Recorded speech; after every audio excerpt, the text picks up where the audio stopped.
Okay बेटा, हम लोग पहुंचे कॉस्ट अकाउंट में। ये सब्जेक्ट का नाम है कॉस्ट अकाउंट और हमारा चैप्टर चल रहा है डायरेक्ट लेबर।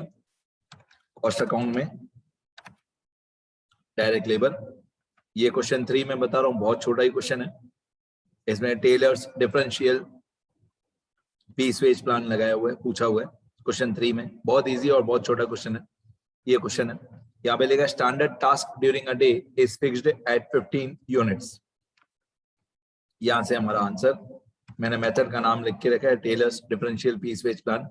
अब standard task is 15 units per day, मतलब हमारे वर्कर्स जो हैं उनको एक दिन में 15 यूनिट्स बनाना कंपलसरी है। 15 यूनिट्स पर डे, हमारे जितने भी वर्कर्स हैं उनको एक दिन में 15 यूनिट्स प्रोड्यूस करना कंपलसरी है। इफ अ वर्कर प्रोड्यूसेस, यहाँ पे मेरे को दिख नहीं रहा है क्वेश्चन में क्या है। इफ अ वर्कर प्रोड्यूसेस, यहाँ पे 15 है, 15 units or more, he gets wages of 1.2 rupees per unit. मतलब अगर कोई वर्कर 15 यूनिट्स या उससे ज्यादा प्रोडक्शन करता है तो उसका वेजेस होगा 1.2 रुपीज पर यूनिट। मैं लिख दूं ये sentence, if the production of any worker is 15 units or more, then he is paid 1.2 rupees per unit। तो अगर प्रोडक्शन 15 यूनिट्स या उससे ज्यादा होगा तो वर्कर को 1.2 रुपीज पर यूनिट मिलेगा। आगे, and a worker who produces less is paid 1 rupee per unit. अब लेस का मतलब क्या? लेस का मतलब है if the production of any worker is 15 unit से लेस, 15 यूनिट से लेस मतलब 14 यूनिट्स, इक्वल टू 14 यूनिट्स और लेस। इफ द प्रोडक्शन पहले वाले में था 15 यूनिट्स और मोर और दूसरे में है 14 यूनिट्स और less, then he is paid 1 rupee per unit.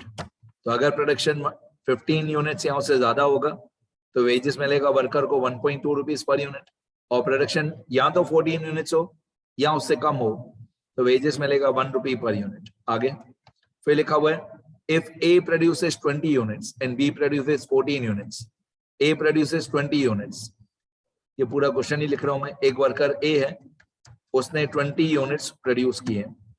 If A produces 20 units and B produces 14 units, A ने बनाए 20 units और B ने बनाए 14 units। आगे, what would they get under Taylor's differential piece wage plan?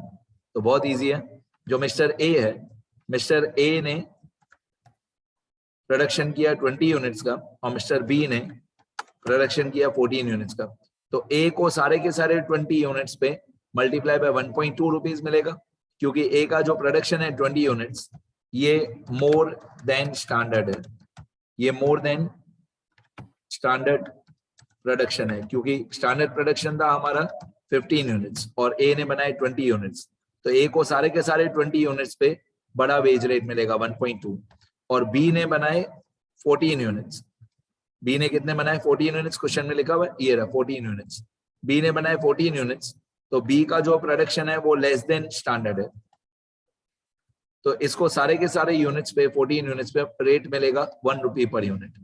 तो मैं यहाँ पे लिखूंगा total wages of mister A, total wages of mister A equal to, A ने बनाए 20 यूनिट्स मल्टीप्लाई बाय ए को मिलेगा बड़ा रेट, बड़ा रेट है 1.20 रुपीज पर यूनिट। तो ए को मिलेगा 20 rupees multiply by 1.20 rupees per unit. तो ये होता है 20 मल्टीप्लाई बाय 1.20, 24 रुपीज ए का टोटल वेजेस। ए का टोटल वेजेस आएगा 24 रुपीज। ए को सारे के सारे यूनिट्स पे बड़ा रेट मल्टीप्लाई होगा, क्योंकि ए का प्रोडक्शन मोर देन स्टैंडर्ड है। अब बी का प्रोडक्शन, बी का टोटल वेजेस, तो टोटल वेजेस ऑफ बी ने बनाए 14 यूनिट्स और 40 यूनिट्स पे बी को मिलेगा 1 रुपी पर यूनिट, तो 14 वन जा 14, ये बी का टोटल वेजेस, बस कंप्लीट हो गया।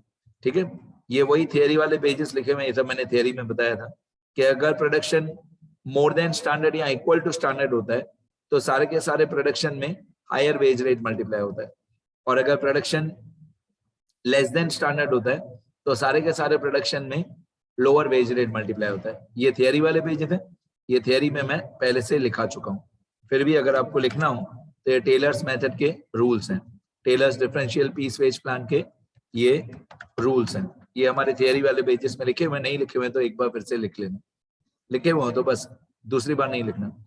अब ये बहुत छोटा क्वेश्चन था, एक बार मैं स्क्रॉल कर देता हूँ, सारा लिखना अच्छी तरह। क्वेश्चन 3 बहुत इजी क्वेश्चन, ए ने बनाए 20 यूनिट्स मल्टीप्लाई बाय 1.2, बी ने बनाए 14 यूनिट्स मल्टीप्लाई बाय 1, बस इतना ही क्वेश्चन है। धीरे धीरे चैप्टर हार्ड होगा, अभी तो इजी है बहुत लेवल। इतना लिखो सब लोग।